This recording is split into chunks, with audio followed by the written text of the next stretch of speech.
So now I can move on to much more arguably difficult to understand and identify personality configuration that might be more dangerous in terms of damage that it can cause men. Again, especially if you're an honest man, if you show up, if you try to be direct and authentic, if you care, if you really care, if you're a strong man who also is very empathic, you better watch out for the narcissists, particularly the covert narcissists. These personality types, sometimes it's not a whole personality type, someone with narcissistic personality disorder or NPD. Sometimes it's just people with some of those traits. Maybe it's, just a question of degrees of severity. But covert narcissists, if you're an empathic man, will be drawn to you.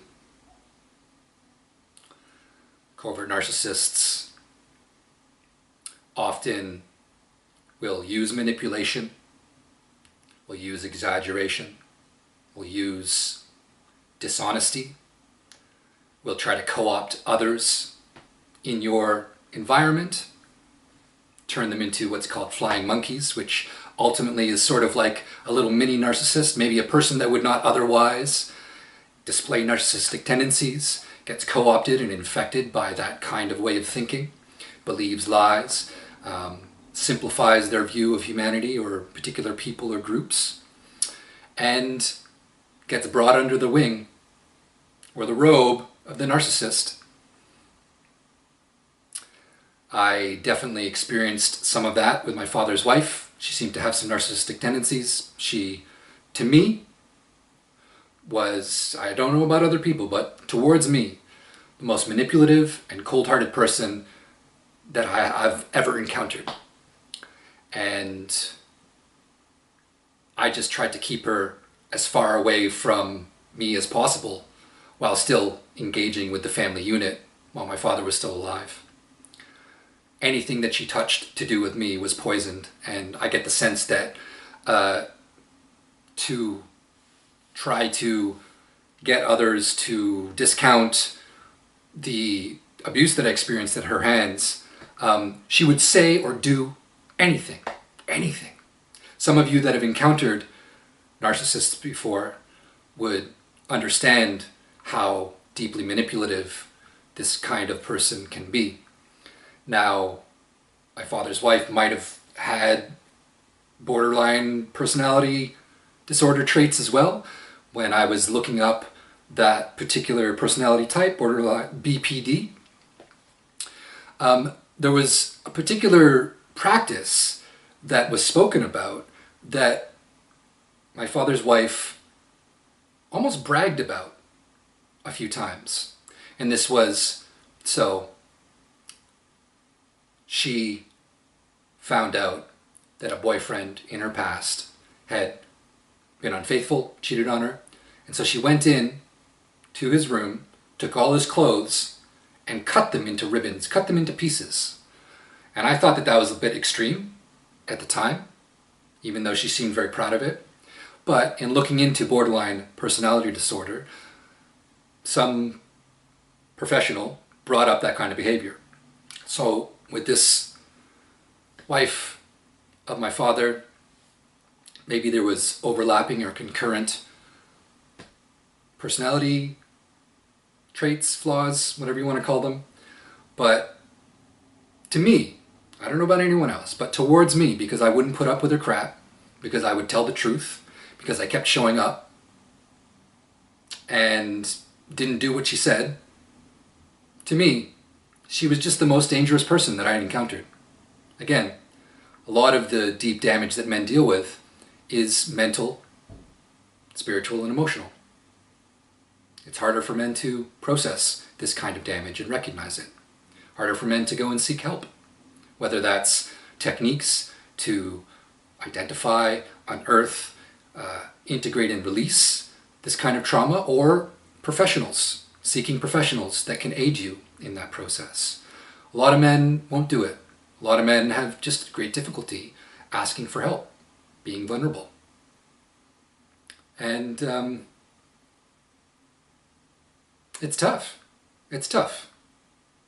I'm pretty connected with my emotions, but even me, it's hard to ask for help sometimes.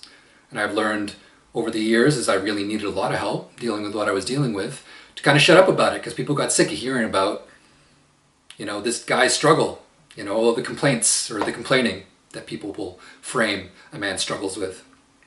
So I learned to be a little more quiet at different times. But I've been doing the work, particularly in the last 10 months since I ended the long-term relationship with this woman that had some avoidance tendencies. I've been doing the work, unearthing those deep roots of trauma, facing them, processing them. There's a lot more work to go, but it's been integrative, it's been fruitful. I also, and this is something that's very common, it's part of cancel culture. It's very sad. In my opinion, men are the ones that most often encounter this sick tendency in our culture of cancel culture. But a narcissist, particularly a covert narcissist, one of their favorite games is to cancel people. In my neighborhood, as I've been going through these difficult struggles, helping my folks, trying to figure out my own chronic pain conditions, I've had neighbors watch me struggle rather than minding their own business or trying to actually get in there and offer some sort of help. For the most part, I've had them watch and judge and gossip. I've got someone who I can only guess has some covert narcissistic tendencies living on the other side of my wall here, who has sort of told on themselves many times, speaking about how paper thin the walls are, who is probably one of the primary sources of gossip to do with me as I've been going through my struggles. Maybe a few more people in surrounding houses. But again, it's hard to identify, to narrow down the source of reputation destruction, which is one of the primary weapons that covert narcissists use. It's hard to identify it, deal with it, and sort it out. I think a lot of men face these kind of struggles, particularly if you're an empathic man, right? Covert narcissists, some people call them energy vampires, are drawn to empathic people. Whether that's to covertly suck the energy and attention out of that empathic person, or to covertly attack them in various ways and suck the energy out of those around them that they can gather as flying monkeys, or fellow narcissists that they find that are willing to prey upon those that care. And there's a lot of men out there that have suffered under those with narcissistic tendencies. For these many years that I've been struggling and trying to figure out how to help better, how to get back up repeatedly, I have not communicated with a lot of my neighbors, but time and time again, people won't respond. People look at me like I've done something wrong, even though I haven't even really communicated with them. And, finally, after a number of years of sensing that something like this was going on, the mentally ill woman that was living in my basement for a couple years, didn't pay rent for maybe one of those, verified it, used the gossip that neighbors were spreading around as a justification to be completely nasty to me, to not answer questions about just being a responsible adult, paying rent, moving out, used it as a justification to basically steal money from me, to harm me as I was in, basically the year or two after my father died, trying to sort my health out, trying to pull my life together, trying to get my finances in order.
And that gossip that I had a good sense had been going on and spread around for a number of years, inspired, inflamed, motivated this mentally ill woman in the basement to try to punish me for perceived offenses, I suppose.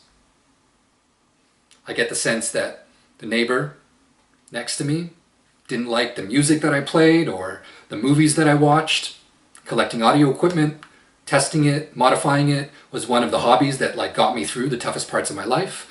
And the avoidant woman that I was in a relationship with for all of this time that my parents were sick and passing, we would fight.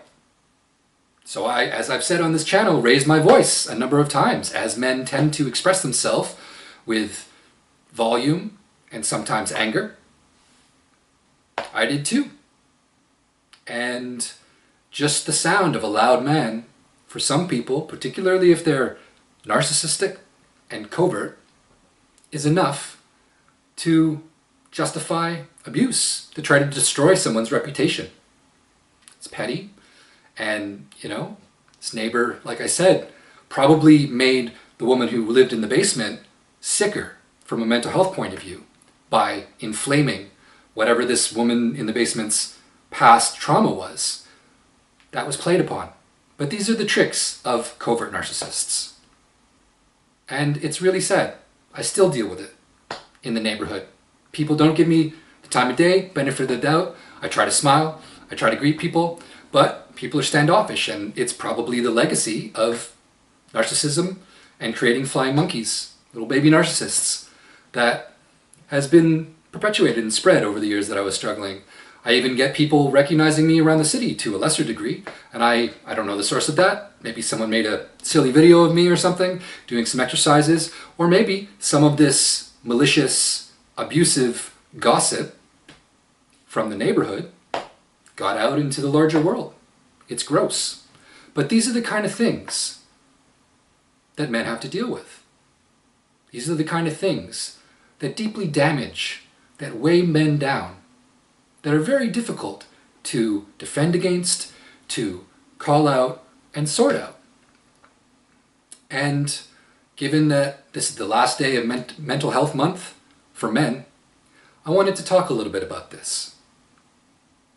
Because a lot of men's deepest pain is invisible.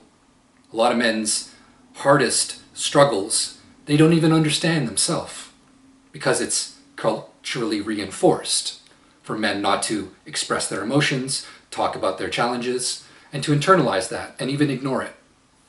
Stoicism can be an excellent practice to get a handle on yourself and your internals, to stay balanced and focused and not get bogged down in emotions, but it can also be a very toxic excuse for not dealing with your trauma, for not actually asking for help sometimes. And so it's tough, whether a man's encountering an avoidant partner or family member at a difficult time, or a man's maybe not even knowing that they're falling victim to a covert narcissist. Sometimes it takes months or years for men to sort out how it all went wrong and where all this damage came from. I hope, if you're a man, that you find the courage to look at the pain that you've accrued through your challenges, and you find either the tools from other people that have gone through that, or the actual professional help to unearth your trauma, to sort it out, to actually talk about it in the right context. And if you're a woman, I hope you have some patience. I hope you give the men in your life that are direct, that do show up, that are empathic, the support they need to get through their challenges, and the space they need at times to talk about the pain that they've experienced through those challenges. I wish all of you a great deal of brightness, strength, and clarity as the days march forward. and you all grow into a better you.